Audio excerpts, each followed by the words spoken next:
Our next presentation is from Angela Holder.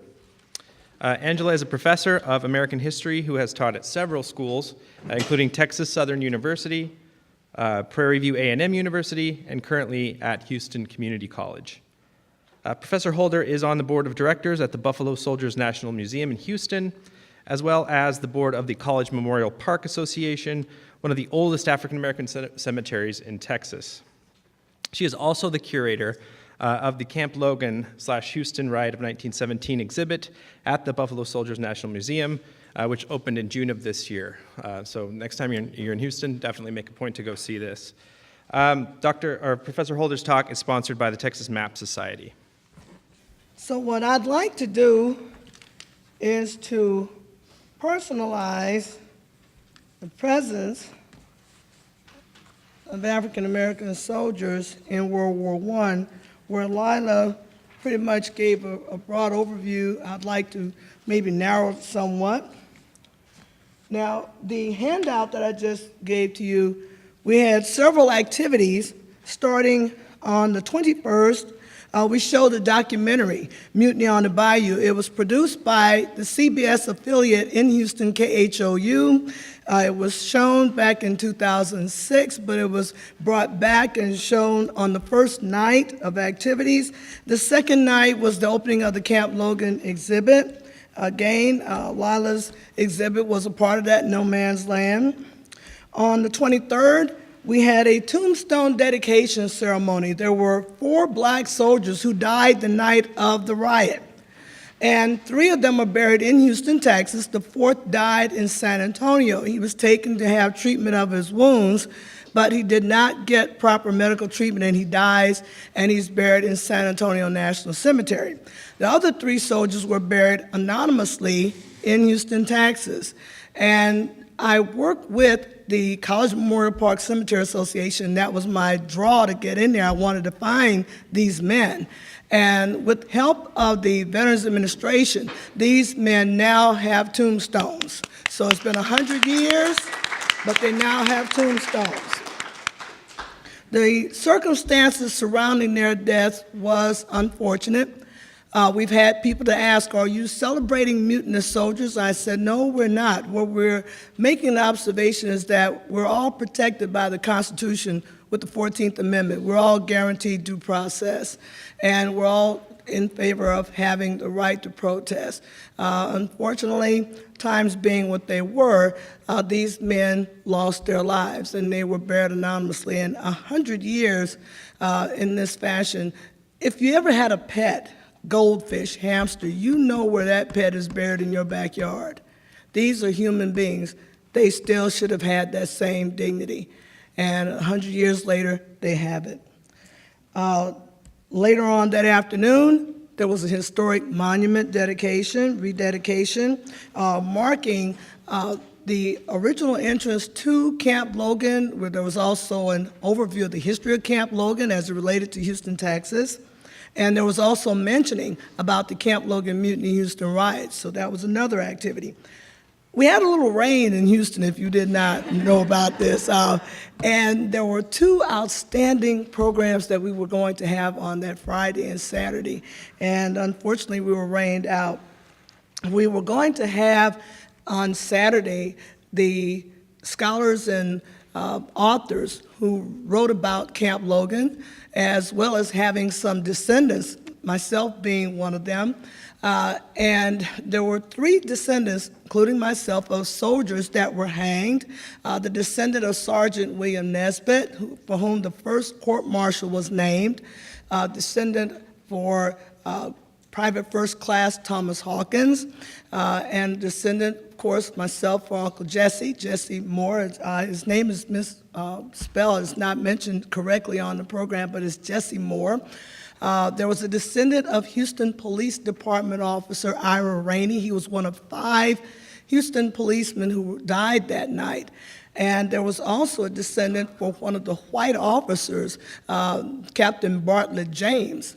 His descendant was also going to be in attendance. Some of the scholars, Dr. Robert Haynes is almost 90 years old now. He's the go-to person for the book, A Night of Violence, the Houston Riot of 1917. He was going to be there. Let's see, Paul Bentley, who wrote All Blood Runs Red. He wrote about Captain Haig Shakurjian, one of the major players in the court-martials, as well as Dr. Garner Christian, who wrote Black Soldiers in Jim Crow Texas. He was also going to be in attendance. But the storm had other plans for us, so we were not able to do this. Hopefully we can reschedule and have that program held sometime this year, if not for next year. I'd like to start out with the execution. This is taken from Dr. Robert Haynes' book, A Night of Violence.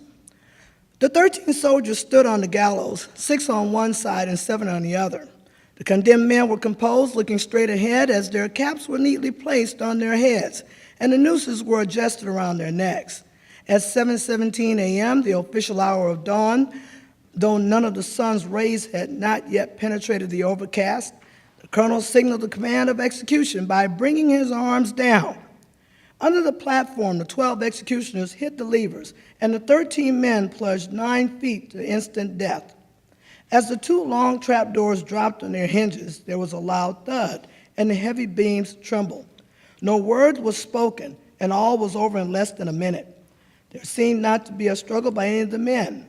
One witness, as he recalled, their hands were not clenched, and their muscles seemed to be relaxed in death. The soldiers had not met death with neither bravado nor fear, but in a courageous, dignified manner, which seemed to almost mock the Army's elaborate security measures. To the end, the military had prepared for trouble from either the soldiers themselves or from other Black Americans who might wish to see the men freed. While the corpses lay on the ground, the doctors conducted a second and final examination. Mexican laborers then removed the hangman's knots. 2 or 3 of the knots were so tightly jammed by the impact that it took between 20 and 25 minutes to unfasten them.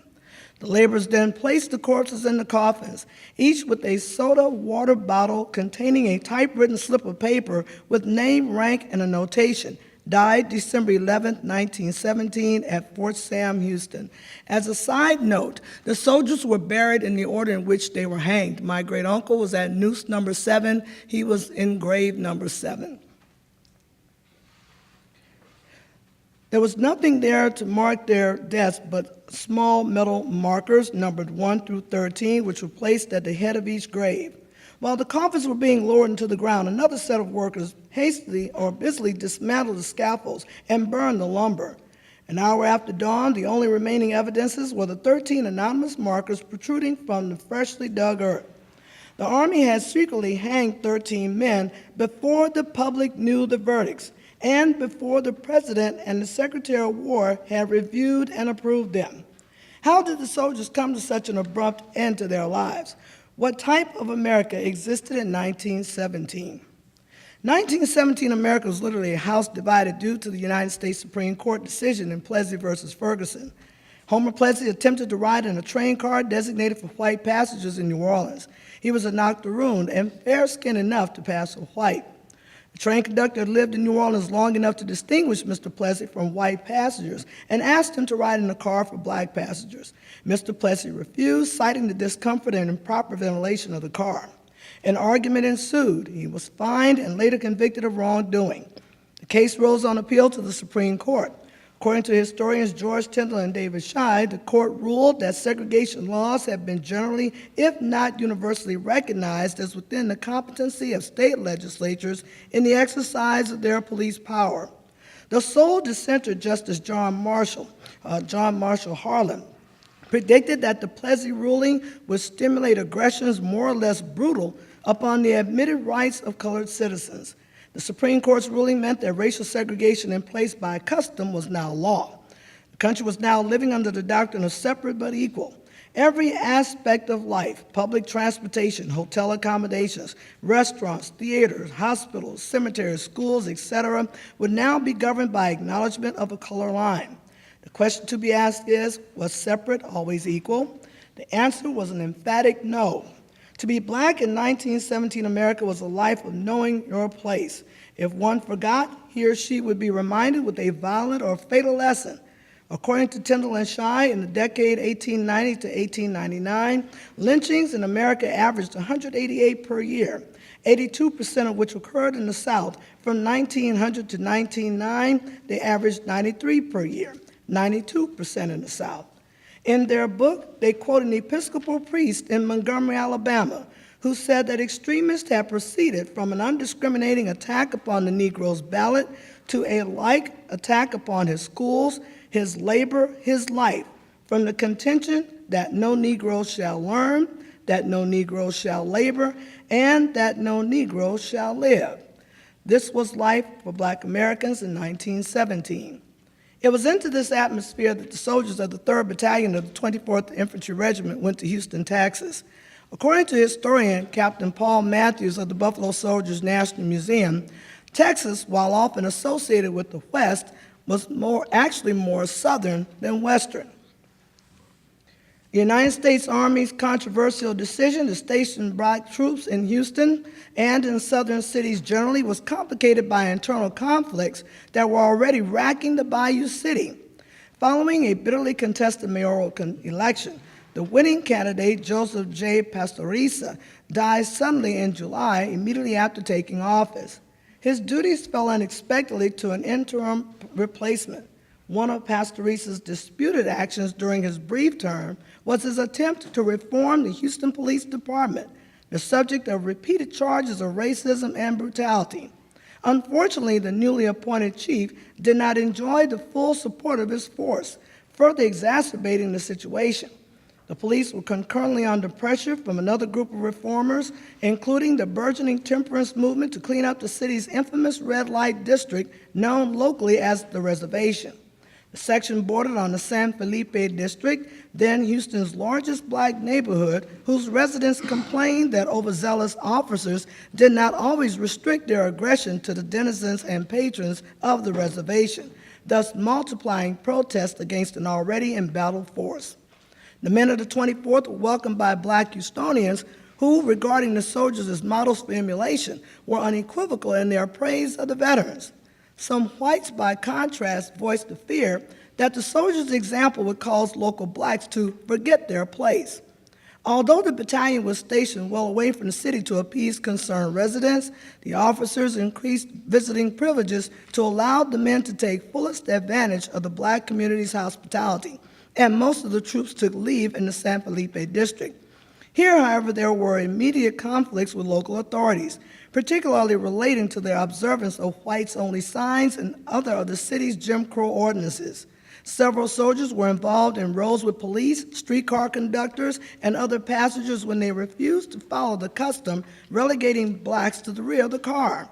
The battalion's command responded by posting a provost guard in the San Felipe area, but the provost guards were frequently challenged or superseded in their duties and were stripped of their sidearms at the suggestion of Houston's chief of police, further undermining their authority. And at the site of Camp Logan's construction, relations between black soldiers on guard and white officials and workers likewise were growing increasingly acrimonious. Then, on August 23rd, a month after the 24th's arrival, a Houston police officer patrolling the San Felipe district badly beat two soldiers in separate incidents. In the second incident, the victim was a provost guard who was attempting to question the officer about the earlier assault.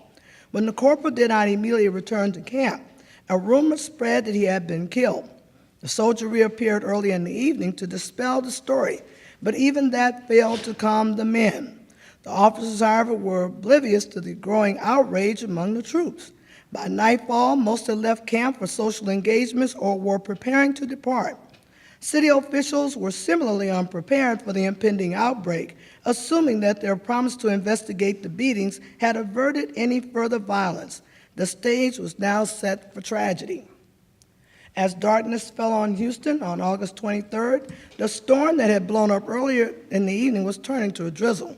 The officers of the 24th had left camp or were preparing to do so, despite warnings of trouble, when one of the number observed several men leaving a supply tent with ammunition clips.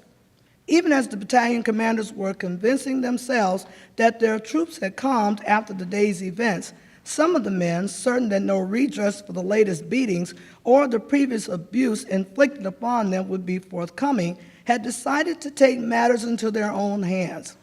Suddenly alarmed at the discovery that considerable ammunition was missing, the remaining officers attempted unsuccessfully to collect the men's rifles and call roll, recognizing too late the now unmistakable signs of a mutiny. As chaos ensued, a story circulated that a white mob was preparing to attack the camp, and the soldiers began firing wildly into the darkness. In the confusion, about 100 men left camp and formed a column. Although the soldiers marched with the intention of avenging themselves on the police, they also fired on a number of persons who inadvertently surprised them. Once in the city, the mutineers fought a series of skirmishes with the police and their deputies before disbanding and slipping back out of town. In the 2 hours that the riot lasted, 15 whites, including 4 policemen, were killed and 12 others seriously injured, one of whom, also a policeman, later succumbed to his wounds. 4 soldiers died as a result of the violence. 2 were accidentally shot by fellow soldiers, one during the mutiny in camp, the other in the march along San Felipe Street. The column's leader took his own life when the group disbanded, and a 4th soldier was mortally wounded when he was discovered hiding beneath a house after the riot. The only serious property damage occurred when white Houstonians looted stores in search of firearms with which to protect themselves. Black Houstonians took no part in the riot, though they were obliged to endure the increased rancor with local racists in its wake. Although the Army eventually charged 118 men with participation in the mutiny and riot, the actual number involved could never be determined, partly because of the officers' inability to complete an accurate roll during the 2 hours when the rioters were absent. Most of the men who remained at camp formed a picket line in anticipation of an attack by a white mob, but the darkness and general confusion made it impossible to determine with any precision exactly who was present. Others had remained hiding nearby where they had taken cover when the shooting started. The Army based this case primarily on the testimony of a few self-confessed participants who took the stand in exchange for immunity. On November 1st, 1917, the first of 3 courts-martials were convened in Gift Memorial Chapel at Fort Sam Houston in San Antonio. The 63 defendants, all of whom entered pleas of not guilty to all specified charges, were represented by a single defense counsel. In 22 days, the court heard 196 witnesses, whose testimony filled over 2,100 typewritten pages. On November 29th, following an adjournment for deliberation, the court was closed and the panel of presiding officers condemned 13 men, 12 of them from Company I to death, sentencing 41 to life at hard labor. 4 others received shorter prison sentences, and the remaining 5 were acquitted. The condemned men were not informed of their sentences until December 9th. Early on the morning of the 11th, they were awakened and taken by truck to a stand of mesquite on the banks of Salado Creek at the edge of Camp Travis, an Army training facility attached to Fort Sam Houston, where overnight the post quartermaster had erected a large wooden scaffold. At the trial, the defendants had specifically requested a firing squad in the event that the death sentences were handed down. But the court-martial elected to hang the condemned men on the basis that that was a more ignominious punishment. The handcuffed prisoners were lifted from the trucks into the scaffold, and nooses were placed around their necks. Following prayers from the clergy in attendance, the men intoned a hymn.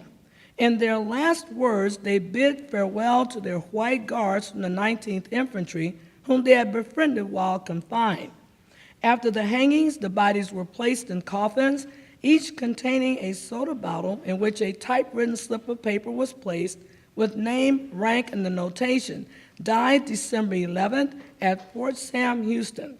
The coffins were lowered into graves, marked only with small metal plaques numbered 1 to 13. The scaffolding was quickly dismantled and burned. Later that morning, the verdicts and executions were disclosed to a startled press.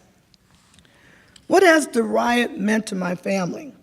The loss of a son, brother, nephew, cousin, or in my case, great uncle, has been painful to say the least. It is not the fact that he died that was so hurting, but how he died, coupled with the second loss, no body over which to mourn. As the old people used to say, he was not brought back to the bosom or heart of his family. A mother's premonition that something bad would happen to her son was not enough to deter the faraway longing for a better life in her son. No one had a clue that Uncle Jesse's leaving the town of Riddle, Louisiana for Kentucky, and later the exotic tropics of the Philippines and the dusty plains of Mexico would leave him at the end of a noose in the pre-dawn hours of December 11, 1917. A life of unfulfilled promise is a tragedy in and of itself because he had just been promoted to corporal in May 1917. He was not married with children for us to embrace as an extension of him. He had brothers and sisters who kept his memory alive despite no place to go visit him. It was on the words of these siblings that his nieces and nephews embraced the profession of being educators. The way to counteract hate and ignorance is through education. I am a third-generation teacher following Uncle Jesse's sisters, Kate Ball and Victoria Ball Span, and a brother, Joseph Ball, as well as my mother, Jesse's niece, Laurel Turner Holder, and her first cousins into the classroom. Despite the manner of his death, his brothers Charles and Cornell Ball served in the Army and Navy respectively. One brother, Everett Ball, served with the Canadian military. A future brother-in-law, my grandfather, William Henry Turner, who served in World War I in France, was also connected with him in this fashion through the military. And when I was doing this research, you can't make this stuff up. Here it is, my grandfather told the registration board that he was born in 1895 when he was really born in 1898. Why? Because the youngest age that they were taking at that time was age 21, and he was only 18. So here, when he's going over to France, his future brother-in-law would be fighting for his life back here at home. And they did not know each other, but they would be connected because my grandfather would eventually marry Jesse's sister. When I found Uncle Jesse in December 1987, 70 years of pain were alleviated, but not before the death of Uncle Joseph. He had gone to Washington in 1963 to seek information on his brother, but was denied due to the non-existence of the now Freedom of Information Act. Only one sibling, Victoria, was privileged to know that her brother had been found. Jesse wrote his mother that he was not guilty of the charges and that he was at the camp during the riot.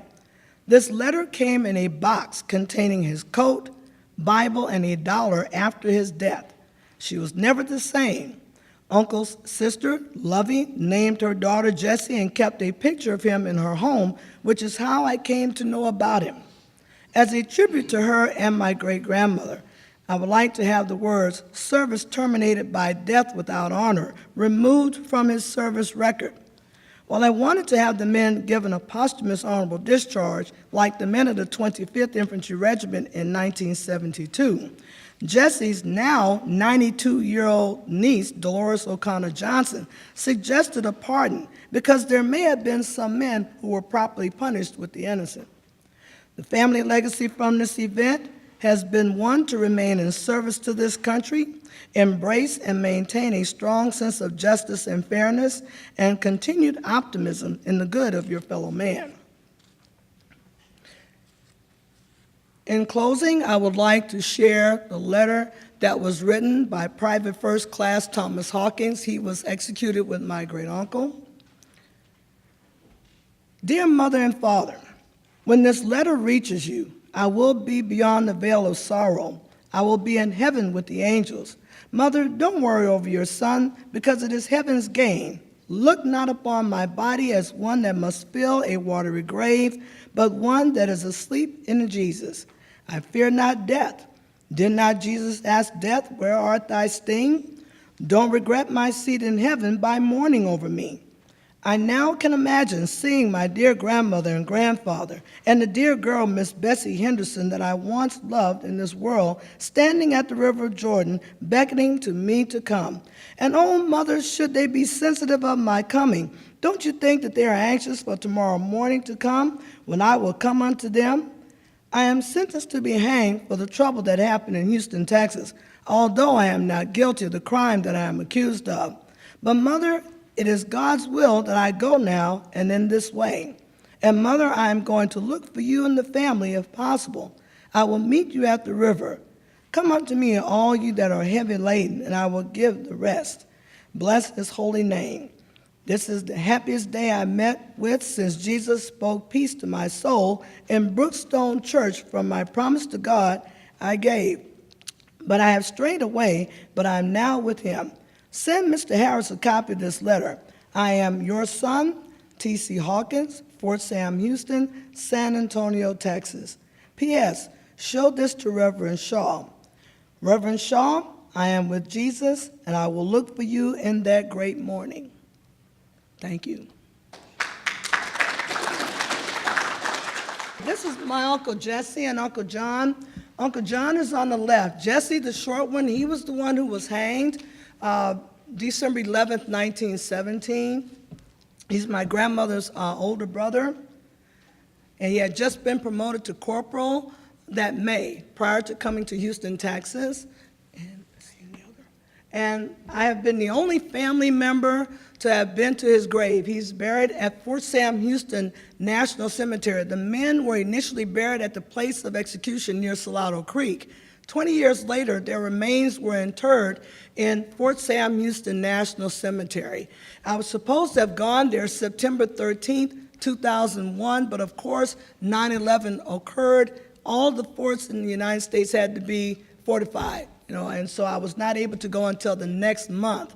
And so that is me at Uncle Jesse's grave. So I've been able to find him for his sister, and that was the only time she was ever sad, was when she talked about her brother and the loss, and they didn't know where he was. Thank you. All right, so now we're going to invite our first presenter back up on the stage, and we'll take questions for both of them. Mike will be available for people down in the audience. We've got a good 20 minutes, I think, for questions. Okay. I didn't understand. Did you say that your uncle had been in the service before the war, that he was an active duty Army before the war? Yes, he was. He was a Teamster. He was a kid. He was a teenager. He was underage, and he was with an uncle, his mother's brother, who had to give permission because he was so young. And so his mother did not want him to re-up. You have to understand, being in the military was what helped a lot of these young men escape the oppression of Jim Crow segregation. And so for them to put on that uniform, it gave them a lot of pride. They were representing their country. Even though the country may not have been welcoming to them, they felt that if they did a real good job, then their status would change, that they would be accepted down the road if they just did a good job. Can I make a quick extra point on just following up? I didn't mention it during the talk, and I should have, but the 24th Infantry Regiment was part of the regular Army, and if you'll see this slice of 8% of Walker County regular Army, that's the 24th and 25th, and it's the 9th and 10th Cavalry. And yes, the Buffalo Soldiers, and that stretches, of course, back to the Indian Wars. And but the point here is that, and I don't know if you made it in your talk or not, but because of the Camp Logan mutiny, the regular Army units, all four of them, do not go to France. They go, they go to Hawaii, Philippines, Arizona, and New Mexico. 8th Illinois went. And yeah, the 8th Illinois went. Yes.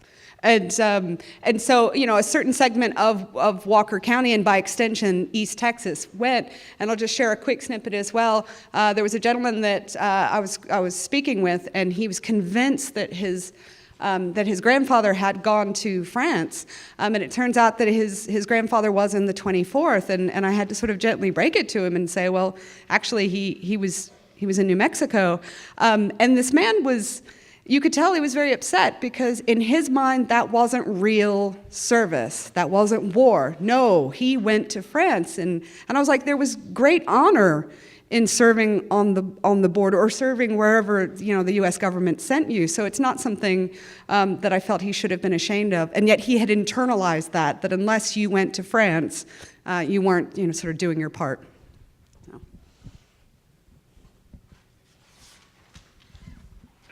Of the 11,000, I believe you said 500 people you've identified from East Texas, to what extent were those volunteers versus draftees? The overwhelming majority by far were draftees. I don't have an exact percentage yet, but I mean it's going to be very, very statistically small. And even the majority of these regular Army people, I suspect that when I'm done crunching the numbers, a lot of them will be, I think, replacements for men in the 24th and 25th and whatnot, who are themselves being pulled out of the 24th and sent to France to go fight in the AEF. So. And that's another thing that I didn't mention as well. There are over 300 East Texans in the Harlem Hellfighters. And, of course, the Harlem Hellfighters, that was originally a New York National Guard regiment. So there's been some scholarship on what that did to unit cohesion, having, as casualties started to happen, having these Southerners, for the most part, coming into your unit where you've got this sense of New York pride and Chicago pride. And I think that's an interesting thing to look at. But yeah, the vast majority were draftees.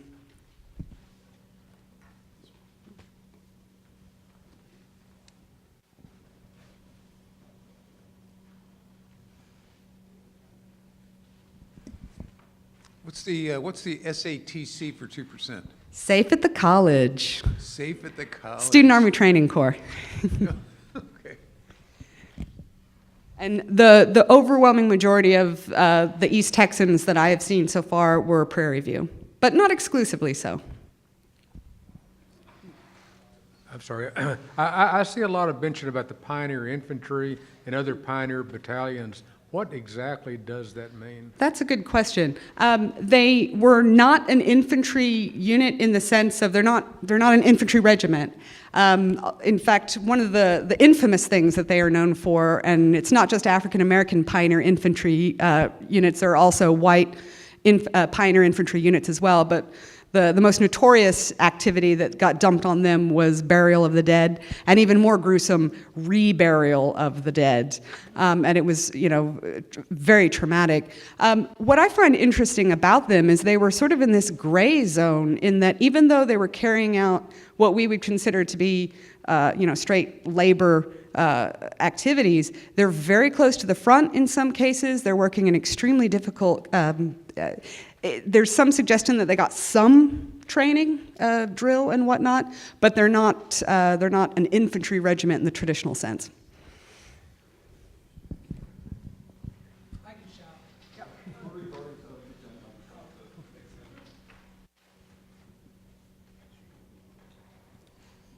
Thank you. Have you come across any examples of memorialization in East Texas of African American troops by African American communities at the time?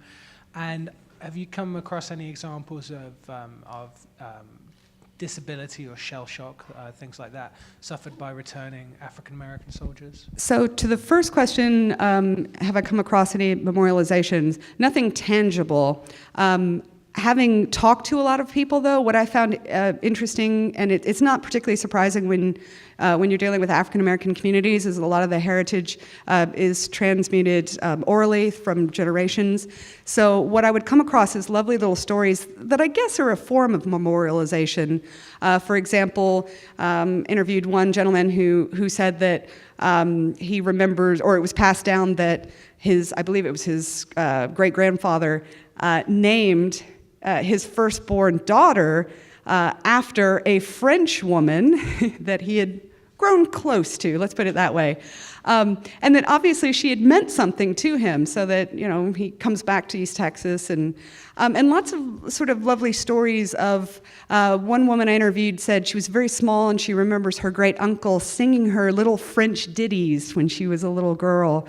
There's one visual, I didn't use it in this presentation, where a woman sent me scanned images of her grandfather's discharge papers, and you could see the creases in it, and she explained that he had kept it folded in his wallet until the day he died, which was decades later. But it obviously meant a great deal to him to have to carry it long after he was required to do so. So that's sort of an intangible memorialization. Regarding your question about shell shock and other things, a lot of it is very, you know, unscientific. I remember interviewing one person who talked about, he had several sort of World War I relatives, great uncles, whatnot, and he was talking about all the incidences that he could recount in his own extended family of alcoholism. And of course, you can't say definitively that this individual's problems were caused because of their war experiences. But we did have a really interesting discussion about how many of to get back to the legacy concept I was talking about earlier, you know, how much of the negative outcomes can be traced back. So that's one thing that really interests me. It's just very difficult to track it from a historian's point of view. Professor Holder, forgive me if I didn't catch it, but did your uncle ever get his pardon?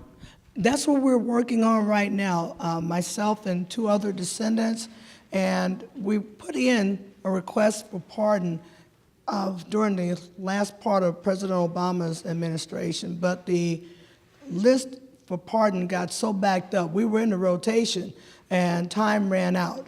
His time in office stopped, but we're still working on doing that. Right now, everything is real busy right now in Washington, D.C., but that is, but we're still working on getting that posthumous pardon for him and those descendants.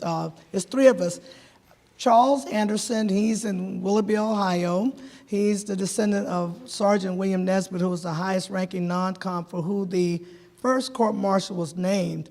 Then you have Private First Class Thomas Hawkins. His nephew is an attorney in New Jersey, and myself. So the three of us, we're working on getting a posthumous pardon for those men. Have any of the 13 been pardoned? None of them. The men who were incarcerated, the 41, they were pardoned and released. They were supposed to have served life at Fort Leavenworth, but they were pardoned. The last was released in 1938, but my great uncle and those 12 men, they have not received a pardon. When the verdicts were made known and the execution, one of the generals who was on the tribunal was outraged. He said, before he found out, he said, what are you going to do with the soldiers? Have you made a decision? Soldiers? Oh yeah, we made a decision. We already executed them and buried them. He said, you did what? He said, you executed those men before they could ask for clemency? He was outraged. So then they came up, the military came up with General Order Number 7. You cannot execute anyone until the case has been reviewed by the War Department and the President. It helped the next group of men who came up for execution, 16, as a result of 2 more court-martials. Of the 16, 10 were incarcerated, 6 were executed the following September of 1918. So, but we're working on trying to get a posthumous pardon for those men. I have one question for each of you. Dr. Lila, the pioneer infantry that were responsible for the burial or reburial of the dead, could you tell me, do you find any grave markers of white soldiers that are pioneer infantry, or were the black soldiers the ones that buried all the dead? that's a very good question. Let's find out. Yes. It wouldn't, I think, be that difficult with a little bit of research on my part, because we know, of course, where each of the Pioneer Infantry units was during the wind down and, occupation. But yeah, I will look into that. This would be closer to a caste system type issue, where the lowest caste is responsible for handling the dead. And there's Similar to there's an India. interesting kind of add-on to that idea about African Americans doing, the Pioneer Infantry units doing this. Some of the African American soldiers, they were sent out of Europe so fast their head spun, because the idea was, to be blunt, we can't trust them around white women in Europe. There was also the sense of, to a certain extent, depending on who you were and where you were, the occupation part, there was some fun to it. You got weekend passes and furloughs, and you went into Paris, and not everyone, of course, but that was very one-sided. So African Americans found it very difficult to get the few upsides of being victorious in a war in a ruined continent. So some of the black units get sent home very quickly if it's practicable, whereas others, if there's dirty work to be done, there you go. And Now, Angela? to piggyback on what she was saying here, my grandfather, teenager in France, and he said that the French people treated them very well. They were treated as equals. Our government, on the other hand, wrote a letter to the French government and said, "Do not treat those men that way. They will not be treated that way when they come home." We're getting reports from American citizens visiting France that you folks are over there spoiling them. And my grandfather said that he was treated very well in France. He had a French girlfriend. This is before he met my grandmother. And but the military gave them a choice. They said, "Look, you are not bringing those white women back to the country with you. You either stay here, you get out of the army, stay in France, or you stay in the army and you come back without her." And I guess my grandfather, being the young person, he made 20 years old. His birthday was August 4th, 1918. I guess he probably said, "Baby, it's been real, but I got to go home." And so he stayed with the unit and came home, eventually met my grandmother. Okay, and one final question for Angela. Okay, do you know, maybe I missed it, I don't know. Did you know what your great uncle did with the service, what he did, and then what he did to be promoted? The first time he was in, he was a teamster. He worked with a mule team. And so he was a teamster. There was rumored that there was a picture of him with a mule team. And I have a picture of him when he was younger. Some insignia on the collar looks like insignia of men who worked with animals, who were with the mule teams. The second time when he was in, his father was white, and his father made sure that the children were educated. And I can't help but think that because he had some education, that put him on the fast track for promotion. And that was how he came to be promoted to corporal that May before the riot occurred that August. I'm not certain about the two labor designations, the pioneers. Did those men receive ordinary boot camp training, or did they go just hand them a shovel and put them to work? Oh, the Pioneer Infantry? And the labor battalions? Oh, the Pioneer Infantry, my understanding, and I'm prepared to be corrected, because I'm still getting to grips with some of the complexities and nuances of what the individual units did. My understanding is that they got some basic training to varying degrees depending. And also depending on how close they were to the front, some of that training might involve being assigned gas mask, getting some basic instruction on how to apply it in the event of an attack. My understanding is that at least some got some training in use of firearms. I suspect that it probably varied wildly, and it could also depend on when actually you got mustered in and assigned. Because I didn't mention it, but African Americans, as many of you know, were processed through the draft system at different times, of course, to whites. And so that kind of complicates the picture in terms of when they're arriving at their boot camp assignment, when they're getting sent out, and that sort of thing. So you can have two men, and this is true, I guess, of any war, but you can have two men that had a wartime experience, and some saw nothing, learned nothing, were barely in it, and it made very little impact on them, and then others, it was a life-changing event for better or worse. All right, so, Oh, somebody in the back. Yeah, somebody in the back. Did you got it?